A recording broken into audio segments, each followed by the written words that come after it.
अस्सलाम वालेकुम नाज़रीन, आप देख रहे हैं न्यूज़ टाइम 1। मैं हूँ अतीक बशीर। नाज़रीन, आज का जो टॉपिक है हमारा वो है सियासी बात। आज हम करेंगे सियासत पे बात। हमारे साथ जो गेस्ट मौजूद होंगे वो वसीम हैदर शाह हैं, सीनियर तजिया निगार, और साथ में PTI के सीनियर रहनुमा माजिद मसूद हमारे साथ मौजूद होंगे, जो साबका टिकट होल्डर भी हैं। वो भी हमें ज्वाइन करेंगे, हमारे साथ गुफ्तगू करेंगे और बात करेंगे। आज सियासत पे होगी बात, महंगाई पे होगी बात, तब्दीली का रुख दोबारा आते दिखाई दे रहा है या नहीं, शेर धाड़ेगा या तीर कमान से निकलेगा, आज होगी इस पे गुफ्तगू। हमारी सीनियर तजिया निगार वसीम हैदर हमें ज्वाइन करेंगे, साथ में हमारे माजिद मसूद होंगे जो ज़कात कमेटी के चेयरमैन भी हैं PTI की तरफ से और टिकट होल्डर भी हैं। आज हमारे साथ सीनियर तजिया निगार वसीम हैदर शाह साहब मौजूद हैं। हम इनसे बातचीत करेंगे कि तब्दीली की हवा जो चली हुई है वो दोबारा इनको नज़र आ रही है या नहीं आ रही, इनके ख्याल में कहाँ है तब्दीली, क्या तब्दीली दोबारा एक बार फिर नज़र आएगी या नहीं, इनके ख्यालात और इनके ज़राए के मुताबिक ये क्या कहते हैं, इनका तजिया क्या कहता है, हम इनसे गुफ्तगू करते हैं, उनसे पूछते हैं। जी, तब्दीली की हवा का जो आप कह रहे हैं, हवा तो तब्दीली की चल रही है, जो हमने भी देखा, हमने भी महसूस किया कि तब्दीली की हवा आएगी, लेकिन अभी तक जो है वो हवा ही है, हवा नहीं चल रही, क्योंकि खान साहब जो हैं वो सिर्फ एहतसाब के पीछे पड़े हुए हैं। तो एहतसाब के साथ हवा नहीं चलती है, हवा के साथ ये है कि बाकी महकमे भी हैं, उनको भी देखना चाहिए। तो खान साहब जो है नून लीग और पीपल पार्टी के साथ ना वो खेल रहे हैं। तो उसी के जब भी आपने देखा होगा कि कहीं भी खान साहब जलसे में जाते हैं तो वही कहते हैं कि ये चोर हैं, डाकू हैं, ये हैं, वो है। इससे ये नहीं होता कि महकमा देखिए, हवा का ये था कि इन्होंने कहा था कि तलीम का मेयार जो हम सस्ता करेंगे, एजुकेशन फ्री देंगे, साफ़ पानी देंगे, ये देंगे, वो चीज़ें नहीं हैं। तो मुझे अभी जो पिछले जो 3 साल गुजर गए हैं, 3 साल में मुझे नहीं नज़र आया कि तब्दीली की हवा जो है कि मतलब चलेगी। अच्छा जी, मैं ये भी आपसे पूछना चाहूँगा, महंगाई का जो आलम है वो दिन ब दिन उसको पर लगते जा रहे हैं, महंगाई कंट्रोल में नहीं आ रही, लेकिन गवर्नमेंट जो है वो यही कहती दिखाई दे रही है कि हम बहुत अच्छा खेल रहे हैं, हम साबका जो गवर्नमेंट थी उससे बहुत बेहतर जा रहे हैं, इकॉनमी बेहतर हो रही है, हमारा जो मुल्क है वो मईशत उसकी वो बहुत ज़्यादा बेहतर हो रही है, लेकिन निचला जो तबका है वो पिसता जा रहा है, उस पर आप क्या कहेंगे? देखें जी, जो खान साहब कह रहे हैं इकॉनमी बेहतर हो रही है, इकॉनमी आपको भी नज़र आ रही है, हम सहाफ़ी लोग हैं, हमने भी देखा है कि इकॉनमी कितनी बेहतर हुई है। इकॉनमी जैसी है वैसी, अब जैसे खान साहब जाएंगे तो दूसरे लोग आएंगे, वो कहेंगे जी इन्होंने बर्बाद कर दिया, इन्होंने सब कुछ छोड़ दी नहीं। तो ये सिस्टम इसी तरह चलता रहेगा, इसमें हम लोग पिस रहे हैं, हम लोगों ने पिसना है। कोई मतलब इकॉनमी अच्छी नहीं हो रही, कुछ भी नहीं हो रहा, जो भी है वो आपके सामने है, आप भी देख रहे हैं, आपकी भी नज़र इस पर है, मेरी भी है, हर तबका देख रहा है। महंगाई दिन ब दिन बढ़ रही है, टैक्स बढ़ते जा रहे हैं, और टैक्स दिन ब दिन जितनी ड्यूटी बढ़ रही है, जो बाहर से बाहर इंपोर्ट कर रहे हैं या भेज रहे हैं, वो यही कह रहे हैं कि ड्यूटी बढ़ गई है, और जो ड्यूटी बढ़ती है इसका जो असरात है ये हम लोगों पे पड़ेंगे। FBR ने भी शिकंजा हम लोगों पे टाइट किया हुआ है, तो ऊपर से कोरोना की वजह से भी हम ये भी कह सकते हैं कि ठीक है, PTI वाले कहते हैं कि हमें काम करने का मौका नहीं मिला, फिर कोरोना SP। अब ये देखें, जब जैसे ईद आती है तो कोरोना की लहर आ जाती है, जब ईद जाती है तो कोरोना की लहर ख़त्म हो जाती है, इसमें कारोबारी तबका जो पिस गया है। तो कारोबारी जो तबका है उनसे भी पूछेंगे तो वो भी यही कहेंगे कि कोई तब्दीली नहीं है, हमें नज़र नहीं आ रही तब्दीली जो है, जो तब्दीली आनी चाहिए, जो हमें उम्मीदें थी खान साहब पे, बहुत ज़्यादा उम्मीदें थी। मैं अभी खान साहब से यही कहूँगा कि इसको जो एहतसाब का खेल को छोड़ें और थोड़ा सी अवाम पे तवज्जो करें, क्योंकि अवाम की उन पर बड़ी तवक्कात हैं, बड़ी उम्मीदें हैं कि वो इसको बेहतर करें। हमारे साथ हमें जो ज्वाइन किया है वो माजिद मसूद हैं, वो भी इस टाइम हमारे साथ हमारे प्रोग्राम में शरीक हो चुके हैं। उनसे भी हम बात करेंगे कि ये तब्दीली को कहाँ देख रहे हैं। ये PTI के टिकट होल्डर भी हैं और चेयरमैन भी हैं ज़कात कमेटी के, इनसे भी हम बात करेंगे ये तब्दीली को कैसे देख रहे हैं, किस नज़र से देख रहे हैं। जी अस्सलाम वालेकुम जी।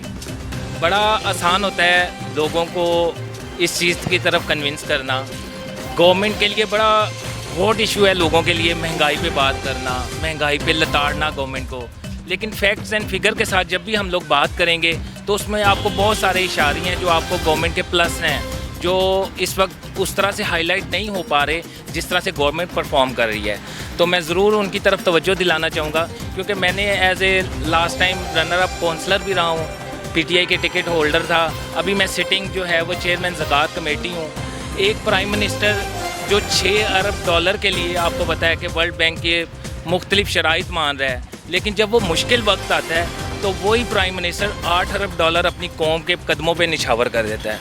तो PM की जो है वो किसी किस्म की आप नीयत पे शक नहीं कर सकते।